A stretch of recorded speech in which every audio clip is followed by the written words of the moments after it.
bintu 10 ugomba gukora niba ushaka kwihangira umurimo. Ikintu cya 10 ugomba gukora kugira ngo ubashe kwihangira umurimo, banza umenye impano yawe. Impano yawe kwanza ukamenya impano yawe, nicyo cya mbere, nicyo cyangombwa. Umuntu ashaka kwibaza se impano nayimenya gute, namenya gute impano mfite, namenya gute impano yanjye imeherereye, ko mbona ibyo nkora ari byinshi byose. Rero ukuntu ugomba kumenya impano yawe guteye gutya. Ikintu cya mbere usabwa ko ngo banza umenye impano yawe, banza urebe ese ikintu ugiye gukora kikagutwara umwanya ntumenye ko cyagutwaye umwanya, ugasanga wicaye ku kintu amasaha 5 ashize utari uzi ko yageze. Buriya ni icyo kintu bigaragaza ko ari ikintu ukora ntubashe kurambirwa, ntubashe kukirambirirwa. Amasaha yose wagikora, ikiguzi icyo cyose byagusaba ntabwo wabasha kubyinubira. Rero nicyo kigaragaza impano. Ikindi cya kabiri, reba muri bya bindi abantu bakora, urebe ikintu ureba ukabona ntabwo gikoze neza gitunganye. Hari igihe ugera ku kintu ugasanga ukirebye imbere yawe, ugasanga uko ukibona ukakibonamo ikosa, ukabona ubaye wowe wagikoze, ukabona wabasha iryo kosa kurikosora. Uriya ubasha kureba ikintu inshuro nyinshi ukakibonamo amakosa, ni uko icyo kintu muri hari ukundi ubigitekereza. Rero banza umenye impano ufite, ubashe kureba cya kintu ukora nturambirwe, cya kintu ureba ukabona hari icyo wagihinduraho. Iyo niyo mpano yawe, icyo kintu ugomba gukora. Noneho rero dukomeje icya kabiri tugomba kurebaho, iki nacyo urasabwa kucyitondera cyane kubera ko nacyo ni icy'ingenzi, ni icy'ingirakamaro nacyo.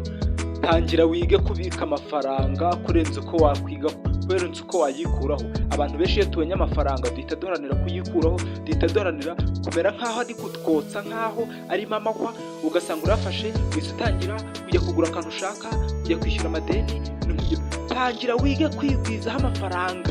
Nimba kugezeho ubanza ubike mbere y'uko ujya kuba yakoresha ikindi kintu. Tangira wige kuyabika cyane kurusha uko wayikuraho. Noneho nibigenda gutyo, nibwo nubona amafaranga nibwo uzasha gutekereza kuvuga ngo wakwihangira umurimo, kubera ko nta kintu wakora udafite amafaranga. Tangira wige kuyabika, kuyigwizaho, kuba ubugugu, kuba wa muntu ifaranga ritapfa kukuva uko ryiboneye. Buriya ntibazakwishyura bakire bose wabuze, nabo waba utaramenya. Nta muntu ifaranga ribiryo ripfa kuvaho. Ifaranga ryabo ni mahwane, aho kugira ngo urimukureho ubwo wamwica.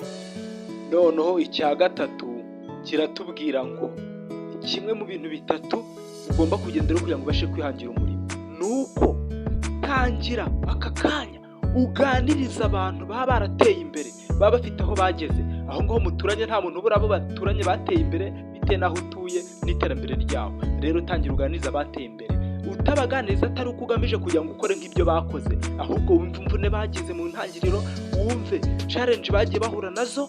Noneho bityo nawe igihe uzahura na za challenge ujye umenya yuko n'abandi byabanje kubageraho, ujye umenya ko n'abandi byabanje kubagora.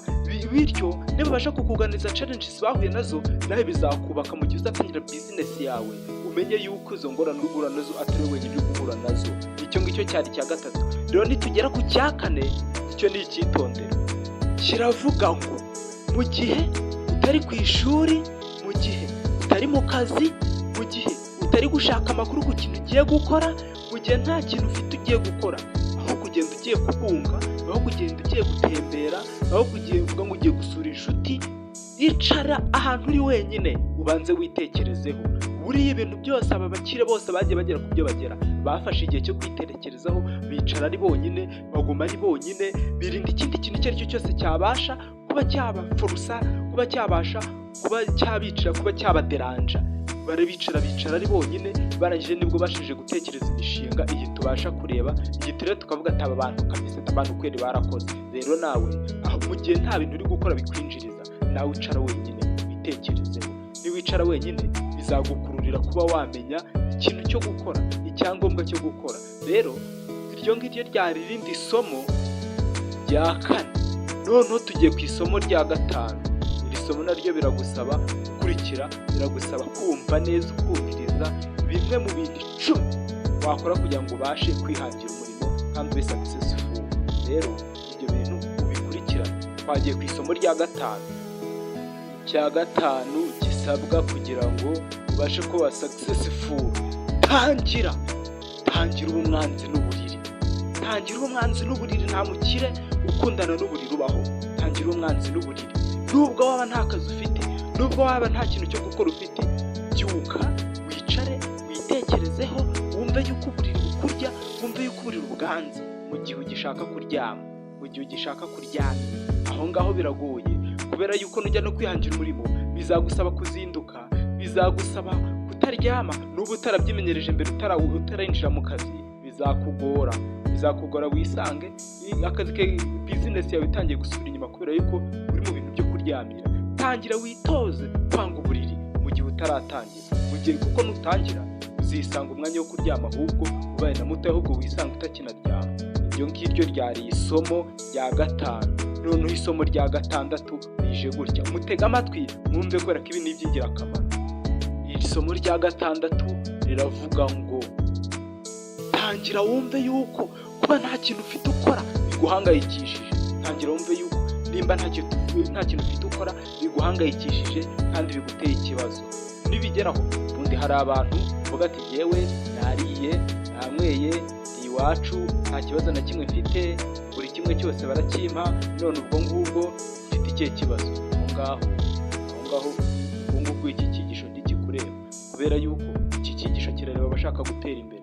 Rero nimba udashaka gutera imbere rwose, ubwo ngubwo igumira aho uri.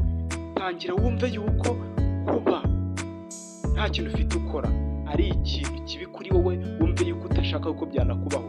Tangira wiyumvishe yuko ushaka gukora kandi ushaka n'ikintu wakora, wumva uhangayikishijwe no kuba nta kazi ufite, nta kintu ufite ukora.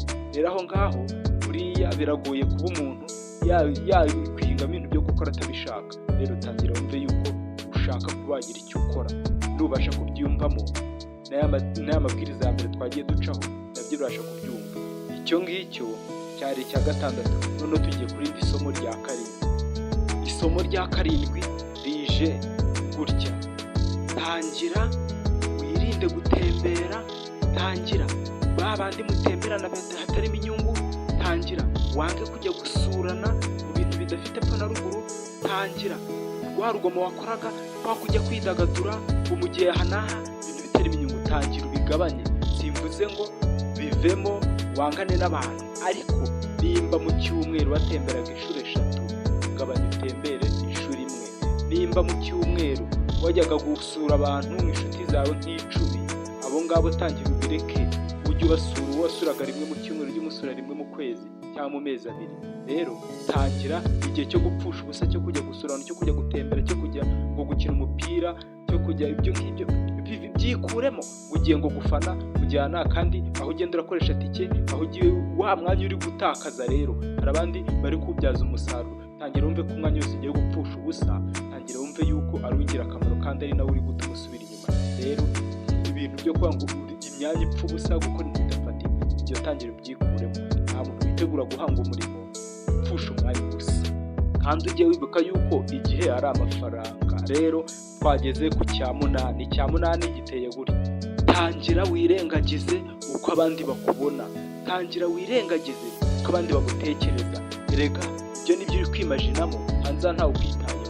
Buri muntu wese ahugiye mu byiwe, we nta muntu ushinzwe kukureba, ubasha kukureba ngo uyu nguyu ibi n'ibi abaye hatya, wize kaminuza, none agiye guhinga, uyu nguyu ngo ntabwo yigeze yiga, none gukora biriya.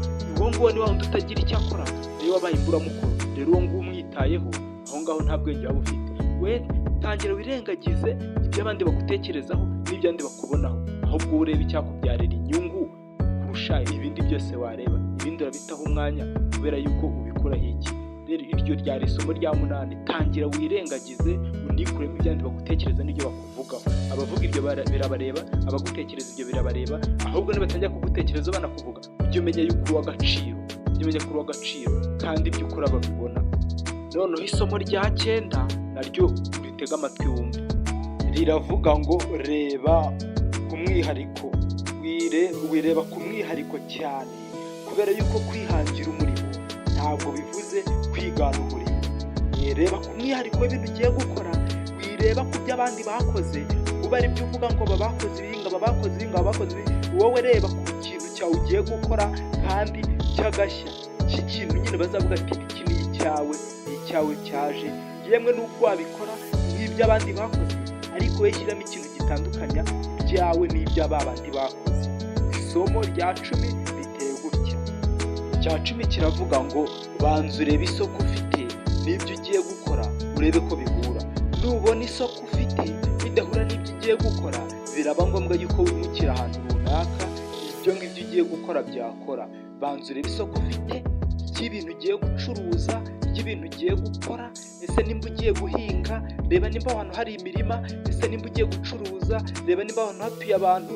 Ese nimba ugiye gukora ibintu by'ikoranabuhanga, reba nimba ibyo bintu abantu batuye aho ngaho ibyo bintu babyitabira bakaba babikora, ubashe kuba wabikora. Nubona bitakunda yuko wabikora, urabasha kwimuka ujye hahandi bya bindi ya bizinesi yawe ibasha kugenda.